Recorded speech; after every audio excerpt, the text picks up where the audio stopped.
What's going on? Scott DeVore here. I'm founder and CEO of the DeVore Capital Group, which includes DeVore Capital Contracting, a construction real estate development company, and DCRE, one of the leading commercial residential real estate brokerages in Jacksonville, Florida. Joining me is the man himself, William Reed, Executive Vice President of DeVore Capital. How you doing? I'm doing great, man. Happy New Year. Happy New Year. Happy New Year.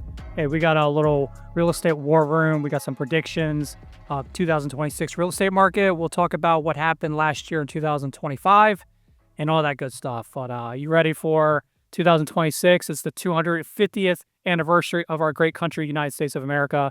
Exciting times to be in. Absolutely exciting times. There's a lot going on in the marketplace, a lot going on in the country and the world, and there's no time to be more present in business and your personal life than right now.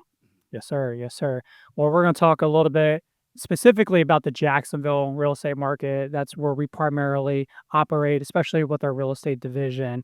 So 2025, with the uniqueness of that is I personally was buying a new house in 2025. I know you're in the market 2026 for a new house for yourself. We've done commercial deals. We've done residential. We've done everything from short sales to foreclosures, single families, you name it. What's kind of the biggest takeaway 2025 for you? What I saw with a lot of people is unrealistic expectations on their property value. I think a lot of folks were still riding that 2020, 2023, you call it the Zillow win, when a lot of these investment firms were coming in and paying 10, 15K over market during that time.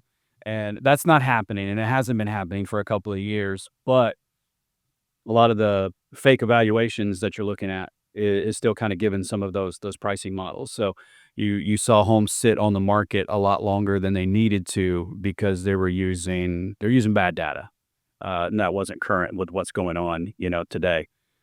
Still, the other factor is people were still kind of living the dream that we were going to see those sub 3% interest rates show back up. That didn't happen. We ended 2024 around 7%. And we ended 2025 in the low sixes, the 6.15, 6.2. It's kind of where we're sitting at, today.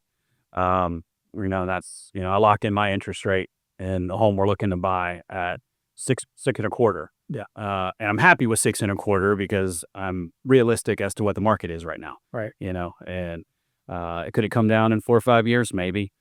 Could it be, 5.8 6 weeks from now? Maybe. But could it be 7 again in 6 months? Maybe. There's a lot of unknowns when it comes to that. So looking to buy, looking to own right now. So, the best time to lock it in is when it's the lowest that it's been in 12 months. Yeah. Yeah. I think everything you said, I agree with is, we're not that far away from the good old days, the post-COVID when things were going crazy. So there's a lot of buyers who have equity in their home, have the prices listed high, thinking maybe that person's going to fall in love with their house. And it just wasn't happening. There was a lot of inventory that has sat for a really long time. I got some stats from NEFAR, so NEFAR, Northeast Florida Association of Realtors. So here's what I saw with NEFAR. In 2025, the median home price for the 6-county area of Jacksonville, St. John's, Duval, Clay, Nassau, what you name the other couple, but 375,000, which was about a 2% decrease from 2024. Mm-hmm. So it's it's not like the biggest number in the world, but it's not a number that shows an upward trend. The sales activity, so we don't have December numbers yet, but almost 1,400 single family homes have closed, which is a drop off from 2024. And the pending sales of what has not closed yet is down about a third. Days on market. So of all of the inventory that was on the market, the median days was 45, which is higher than what the earlier conditions were at the start of the year. And the affordability index is up to 73, where if it's 100, that means it's very affordable. It was trending towards a better metric. So what does that mean? More inventory plus stable or slightly lower prices equals buyers seeing improved negotiating power compared to the years of the post-COVID market. So if I had to kind of summarize this is, we're not expecting a crash. I would say that the market is cooling. It has continued to cool, and balance, I think, is the word that everyone is going to be, using in their vernacular. Is if that market gets to balance, then I think the entire region is going to benefit from it. So the last thing I'll say before I turn it back over to you is NAR, National Associations of Realtor, they actually called the Jacksonville market a kind of a hot spot for 2026, Mhm. which is a rare designation. So the reason I feel like they're making that claim on our market is because if you think about all of the markets and greater markets in the U.S., Jacksonville, its metrics are showing it's really getting towards something that's very balanced. I think the community with what's happening in our urban core, with the job market, being better than other markets in Florida, and the affordability index, and retirement. I think there was another stat that came out recently about Jacksonville. It's still one of the best places for retirees. I think all those factors led to getting the NAR designation. Sure, and it makes sense because you still see a lot of growth. You still see a lot of opportunity coming into the market. And while, you mentioned all of our surrounding counties or most of them, each of those counties have, we talk about real estate being hyper local, right? The like Nassau County, right? That's lifestyle driven, right? That's a person that wants a little bit of extra land. They kind of want some privacy. They want some peace and quiet. That's different than someone who is buying in kind of the more metropolitan Jacksonville or even Clay County for that matter. Clay County is going to have more of your blue collar, buyers and sellers that are looking for a home that they can afford that meets in. It's not necessarily as lifestyle driven. St. Johns County is just so up and coming with all of the development that's happening there at a rapid pace, that pushed a lot of people down there because of the 2020 23. There were a lot of new construction that were happening, and the builders did a phenomenal job in over delivering in what they could sell. And now they're kind of backing off of that a little bit because there is so much inventory, which then brings into question, who is your competition if you're trying to sell right now?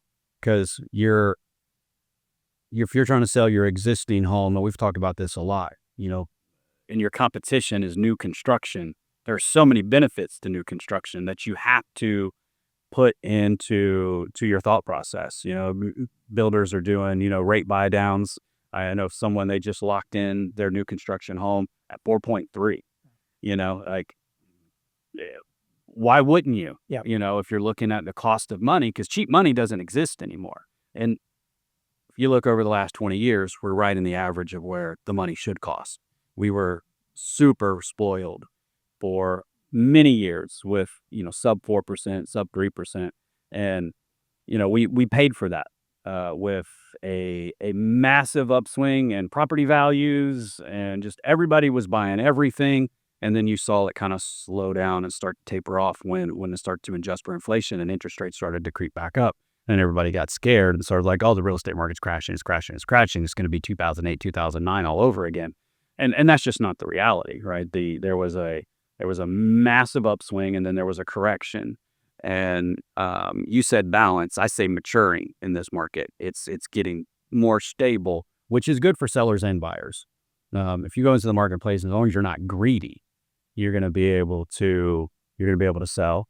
But you have to understand who your competition is, and you have to understand where your price point is. Staging matters, condition of the home matters.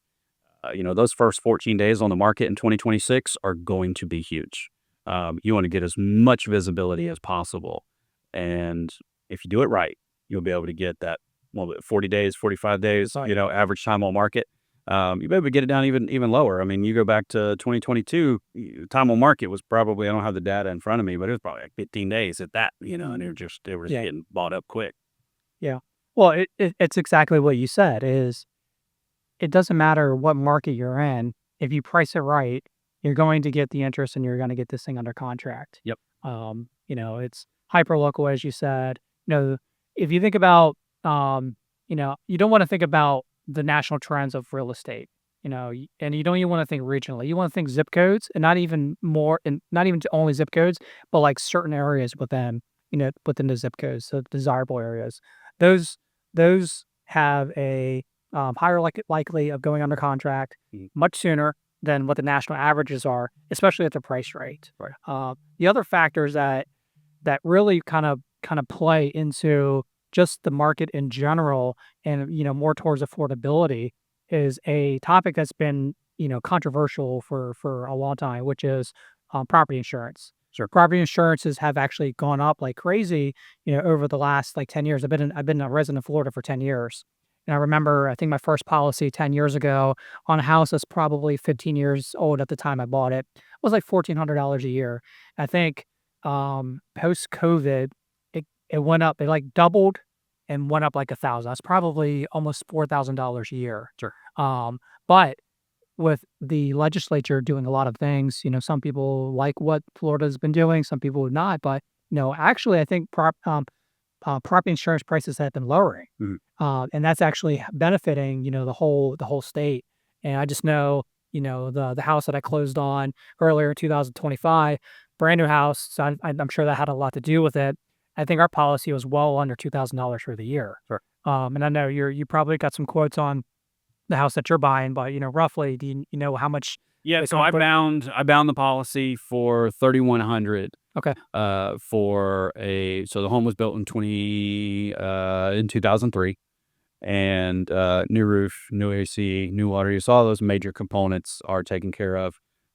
There's a pool, so that adds a little bit to the premium, right? So if it didn't have the pool, we'd probably be in that 2,800, yeah, which is a lot of money, but it's a lot better than what I thought it was gonna be. yeah, okay, I was expecting 5, 6,000 because that wasn't uncommon leaving 2024 that people were seeing 5, 6, $7,000 annual right, premiums.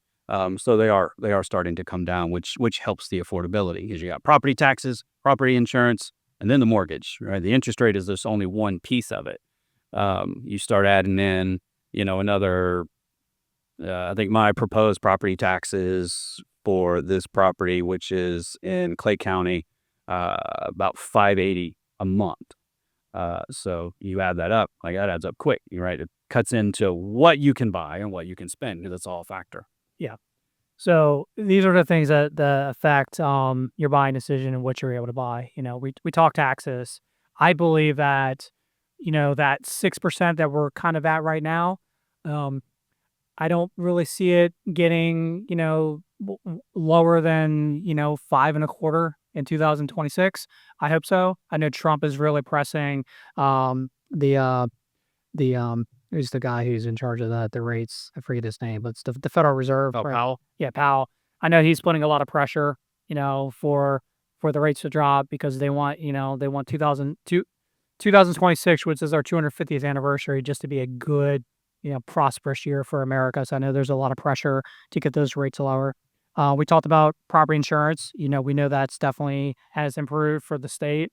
Property taxes, which is a unique thing because DeSantis, as a lot of people, especially Florida residents, knows, he is a he is an abolitionist of property taxes. Like he wants to get rid of them, and I love the idea. I love the concept. I know the Florida legislature, they start their session January 13th for 2 months, and I know there's a lot of bills that they have introduced to fully eliminate property taxes, for homestead homes, like, minimum increases if you're over 65, just a lot of things are on the table. Who knows what's going to happen, with it. But obviously, if this bucket of money that property taxes, it's anywhere from 40 to $80 billion a year, I believe, in the state of Florida, that's collected to pay for schools and police and fire and all those things, they're going to make up for it somewhere else. Right. So home affordability could get better if there is, something that gets approved, but there's a downstream effect of other areas with sales tax and everything. So that's just the thing that's kind of unknown. I know there's a lot of people who are making speculations that it's going to go one way or another, but to be determined what's going to happen with how the legislature decides to vote on this. Yeah. What's your thoughts on all of that? Well, unpopular statement is like we need property taxes. We need property taxes to fund those things that you just spoke about, right? The schools, police, fire, all those essential services, right? That's where the bulk of that money comes from. I do believe to a certain degree that some of what DeSantis is doing is a little disingenuous because there have been a lot of legislative sessions since he's been the governor of the state of Florida. He could have done this a while ago, and we could have been, to have talked through different variations of this. Yeah. Now he's on, he's got a short timer. Right. He's ready to, he's getting out soon. Been termed out. And if he has, a future ambition, potentially run for president one day, I mean, he's got a short window of time to capitalize on the success that he has had, as governor. And if he can leave office with an elimination of property taxes, but also protects the citizens of the state of Florida from seeing increases in other places. We talked about it off camera. The money's got to come from somewhere. Yeah. The police officers still need to get paid. The paramedics still need to get paid. Firefighters, they got bills to pay. So where's that money going to come from? So you could take away my property taxes, but then if the local municipalities come in with an essential service tax and hit you for $2,500 a year, you're still paying it. Right. So it sounds good and it works great. Like if you don't plan on being a property owner, then you may just be exempt from this, right? Yeah. So I remember, you remember Neil Bortz from years ago? He was a big fan of the fair tax.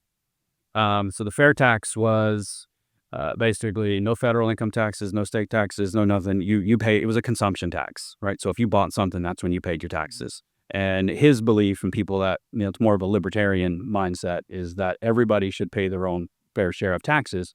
And if you don't want to pay taxes, that's fine. Just don't buy nothing. Mm-hmm. Right. So you'd pay your sales tax if you bought your house, or if you go to the grocery store, you'd bought it. But it's a consumption tax, right? Yeah. So if you're, but it weighed it out to where it was more even. And your essential items, right? Your milk, your eggs, your bread, stuff like that. Those things were all tax free. You wouldn't pay taxes on these. But you go buy a TV, you're gonna pay tax on it. You go buy a boat, you're gonna pay tax on it. But when you earned your paycheck, you put your paycheck in your pocket, and then you got to determine how and when you spend it. Right. And I'm a fan of that. Yeah. So, Yeah. No, I like that as well. I think that, I don't have the when and how it all came about, but like federal income tax, how I think was that like post World War II? Yep. I forget when that got introduced, and it wasn't supposed to be a forever thing. Nope. So I think both of us are in agreement of small government. Government only provide the things that are required. Sure. Right. Instead of this massive government that, controlling everything that, we're getting, all of our tax money, our taxes continue to go up.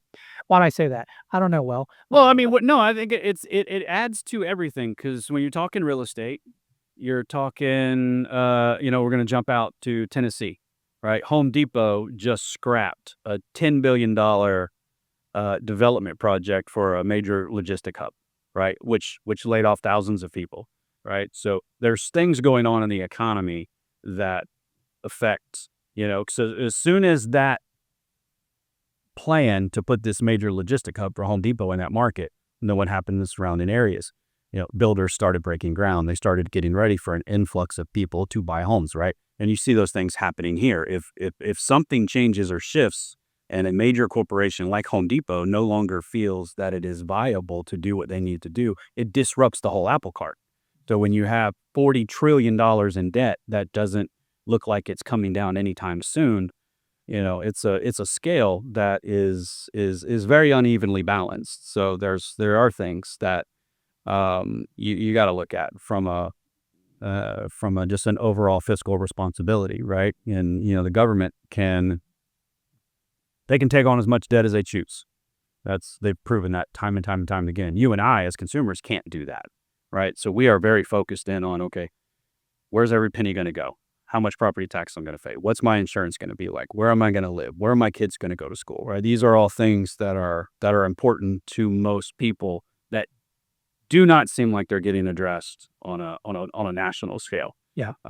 Which creates a lot of fear and anxiety in people. It's like, well, I could continue to rent for the next 20 or 30 years.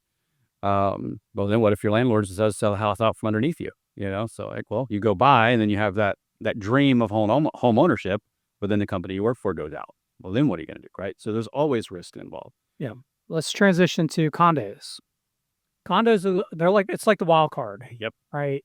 Older condos, are probably one of the worst things you could buy Sure. for a number of reasons. One, you see what's happened, especially like in South Florida, where you've had condo buildings completely fail, structural collapse, and uh, the the insurance of getting your condo insured is really hard to do. So you have, even though property insurance is like, when we talk about it in generality, we're really kind of more focused on single families, Mhm. but it's opposite on condos. Condos insurance is like crazy right now. You have the older buildings, you have the special assessments, these condo fees, to upgrade these buildings to like Florida building code and what they're going to be requiring, especially the ones that are, along on the coastal plain. There's so many unknowns. It's not the best investment to be in. I mean, so you're seeing a lot of them, that are, well priced, but for a investment long term, I would caution, to, think twice about it. Newer condo buildings that have been, constructed in the last couple of years, it's the opposite. They're built to new Florida building code, structural sound, for, the hurricanes and everything like that. Good buy, but those prices are like 3 to 4 times of like an equivalent of like an older home. Um, Sure, because they don't necessarily have the assessment, but they still have the requirement to keep the reserves in. So they're factoring that money into what you see as the purchase price today. The money still has to be there. So if you're looking at, I mean, unless you just absolutely love condo living, you see a lot of it in, it's different, but HOAs and CDD fees, those are all factors that kind of similar in nature. I was looking at one neighborhood, the HOA was $4,000 a year because it had a pool. Uh, that was really the only amenity that it had. And like, well, this doesn't make sense. I'll go somewhere else. There was another neighborhood. It was $26 a month, and it yeah, had a bigger pool. So you have options. right. But it kind of goes back to what you're talking about in Nassau County with lifestyle living, right? If the condo environment is just find something newer, find something that is managed well, and that's what happened with a lot of those condos is they're managed by investors, private equity groups that don't necessarily know a whole lot about how to maintain a building. And they're trying to squeeze every dollar they can on the P&L, which makes perfectly good sense. But by doing that, they forsake property maintenance. And and it happens with townhomes. It happens in with condos, with townhomes, all of those things. My brother-in-law in South Florida lives in a townhome, and they came in and they're like, "Hey, just so you know, you got an assessment. You're going to have to pay us $15,000 because we're putting a roof on you." One of our sales reps called earlier today. He's got a potential client that lives in a townhome. Homeowner says, "Well, they told me I have to get a roof, and they're going to charge me, $10,000. Both sides. So you got $20,000 roof on this thing." Mhm. And he's like, "Can they do that?" I'm like, "Technically, they can." Yeah. And it's unfortunate that homeowners don't have freedom and flexibility in some of those things, where you're kind of bound by the agreement that you signed when you moved in that you didn't read. So you don't know. So you get hit with this assessment, whether it's a condo or you get hit with this assessment fee because the HOA is putting new roofs on or decide to put up a new fence or whatever it is that they decide to do. And you're like, "What? You can't do that. This is my house." Well, no, you agreed to it when you moved into the neighborhood. So you educate yourself before you do these things so you can know what to potentially expect if kind of the worst scenario happens. Yeah. Some interesting things happening as we get into 2026. All in all, I mean, I still think real estate is the best vehicle for the average person to create wealth. Sure. It's a it's an asset that, you can look at it in short in windows of time, but just in general, houses going back, I was born in 1979, you were as well. Houses are a lot more expensive in 2026 than they were in 2000 or 1979. Right. It's a good investment. The rates are going to be what they're going to be. And even at 6%, it's nowhere near what it was in the 80s. I think in the 80s they were like in double digits. Right. I mean, it was insane. So I'm very bullish on real estate buying in 2026. I would highly recommend, new construction, especially in like these areas and pockets of Florida and Jacksonville. There's a lot of, buyer or a lot of new construction builders who are offering great incentives. And then even if you aren't buying new construction, there's ways to buy down a rate as Sure. well. If you have the right mortgage lender. So very bullish on 2026, getting in real estate, buying a house, and just thinking long term about it. Just Jacksonville in its entirety, it's on the up and up. I mean, you think about the billions of dollars that is happening just in our urban core. So a lot of urban cores, go through these cycles.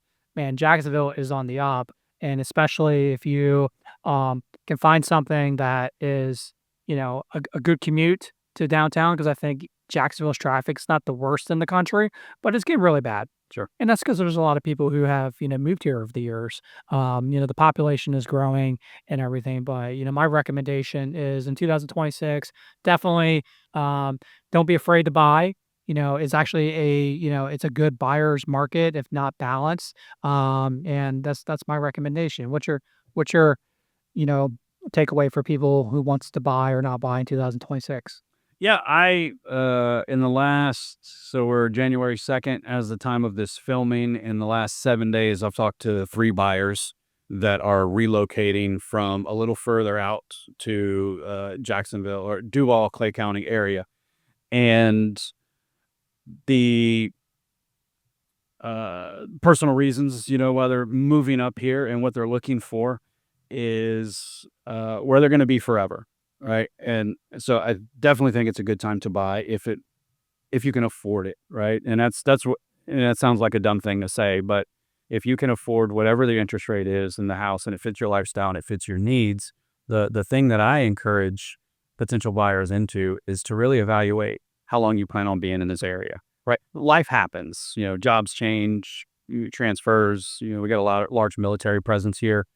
So you see a lot of transient, you're here for 3.5 years and then you're gone. There's all of those factors. But if the problem that we have is just a problem with fiscal irresponsibility, even from the consumer standpoint, the average, we talked about this a few weeks ago with the 50-year mortgage theories that were running around. And a lot of the supporters were like, well, it really doesn't even matter because the average person does something with their mortgage every 12 years. Whether that's a refinance or a sell or whatever. So uh, if you can afford your home and you can buy it because you want to live there, do not touch that mortgage except for when you pay it. Yeah. And don't put yourself in a position so one day you could eventually, maybe hopefully, benefit from home ownership without property taxes, right? Because that would be great for most people. But most people never actually get to that point to where they write that last check for a 30-year mortgage. Never happens. They leave with, they leave this earth with 20 years left because they refinanced it 14 times. Like just don't do that. Right. Yeah. Yeah. Definitely don't do that if you are able. And there's, we're not going to get into this in detail, but there's ways to get a 30-year mortgage and pay it off in, half the time with 1 or 2 extra payments per year and principal payments. I mean, there's things you can do strategically that can eliminate that debt a lot sooner and really cut down on the interest that you're going to pay. Yeah. But we'll save that for another topic. No, that's a good one too, because most people don't know that. I had a conversation with a friend of mine just yesterday, and he has been paying 2 extra payments every year on his home. Like, dude, that's amazing. Are you doing that principal only? He's like, you can do that? Like, yeah, that's the way you should be doing it. Like, you've just been front loading all your interest because he bought the home 10 years ago. So by the average, he's got about 5 years left before it starts to swing the other way. And the principal is more than the interest, right? So he's been paying, interest and interest and interest. And yeah, I'm going to call him. It's like, yeah, switch that up, man. You'll own this thing soon. Yeah. Yeah. All right, guys, that's the real estate war room topics heading into a very prosperous 2026. I'm Scott DeVore, Will Reed. If you have any buying or selling of real estate, residential or commercial, hit us up at DCRE. That's our brokerage, and we would love to help you with anything that you need, from a real estate professional opinion, transaction support, to represent you as a buyer or seller. Parting words. No, just be smart about who you're picking for your real estate agent. There is a lot of people out there that will just throw your home on the MLS or just wait for the MLS to show you something that you may want to buy.